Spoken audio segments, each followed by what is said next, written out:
Asante, nipende kuwakaribisha tena katika siku ya leo.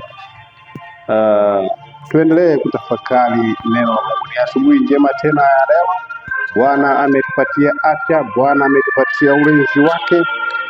Tunapenda kumshukuru kwa ajili ya yote ambayo ametutendea. Kwa namna hii ya pekee niwalike tena katika siku ya leo. Tumetafakari siku ya jana, ikiwa ni sehemu ya kwanza, chakula mezani au mibaraka ya chakula.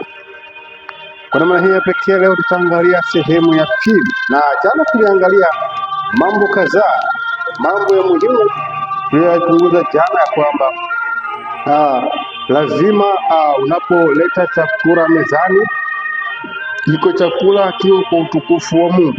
Kila unapokula, kila unapokunywa, kila unapofanya jambo lolote lifanye kwa utukufu wa Mungu. Lakini leo tutaangalia umuhimu wa chakula mezani. Leo tutaangalia umuhimu wa chakula mezani. Hebu tuombe. Baba na Mungu wetu, ni wasaa mwingine tena tunapohitaji kutafakari. Zungumza nasi katika somo la leo, lakini pia somo hili likaweza kuleta baraka mkubwa kwenye maisha yangu, lakini pia baraka mkubwa kwa kila anayesikiliza na kila ambaye atakayekuwa kitazama, likaweza kuleta mabadiliko hasa katika maisha yetu tunapoleta chakula mezani. Tunaomba kwa jina la Yesu Kristo, amina. Utagundua ya kwamba kuna vitu vya msingi viwili ambavyo tunaviangalia kwenye swala la chakula mezani. Tunaangalia tu umuhimu. Leo tutaangalia umuhimu wa chakula unachokileta mezani, lakini umuhimu wa kuanza na Bwana kila asubuhi tutaangalia hiyo pia. Sasa tuangalie hiyo sehemu ya kwanza, umuhimu wa chakula. Kabla hatujaangalia hapa, hebu tuangalie Biblia inavyozungumza kuhusiana habari ya chakula. Unaposoma kile kitabu cha Mwanzo,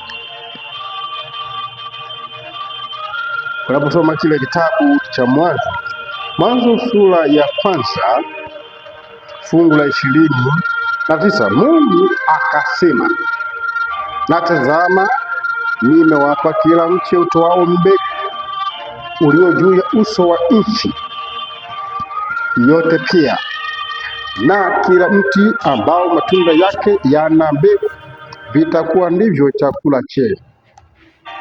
Na 30 anasema, na chakula cha kila mnyama wa nchi na cha kila ndege wa angani na cha kila kitu kitambaacho juu ya nchi chenye uhai, majani yote ya mche ndiyo chakula chenu. Ikawa hivi.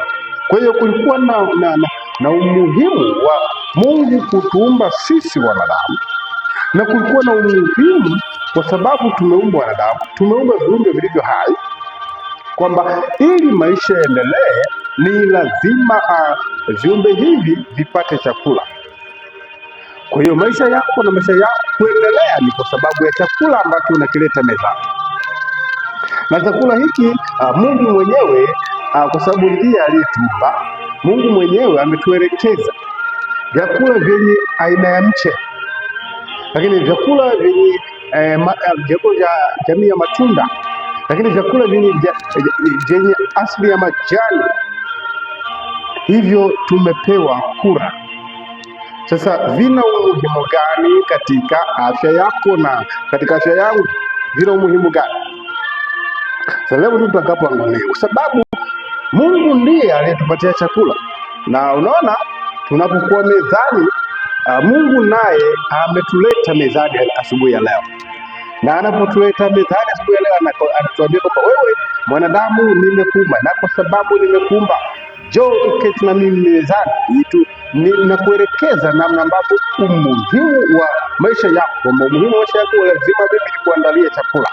Na hivyo Bwana amekuandalia chakula, na hapa anatuelekeza chakula chenye umuhimu, kilicho bora zaidi, ya kwamba ni lazima tule matunda yenye mbegu ndani, lazima tule miche.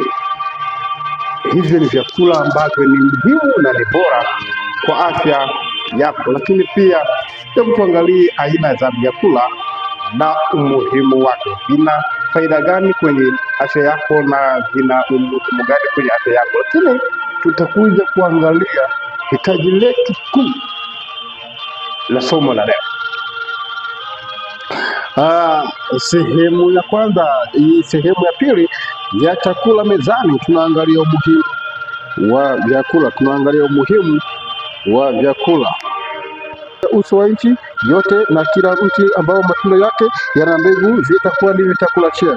Nasema hii inaonyesha kuwa Mungu aliwapa binadamu matunda, mboga na nafaka kama chakula cha asili kinacholeta afya.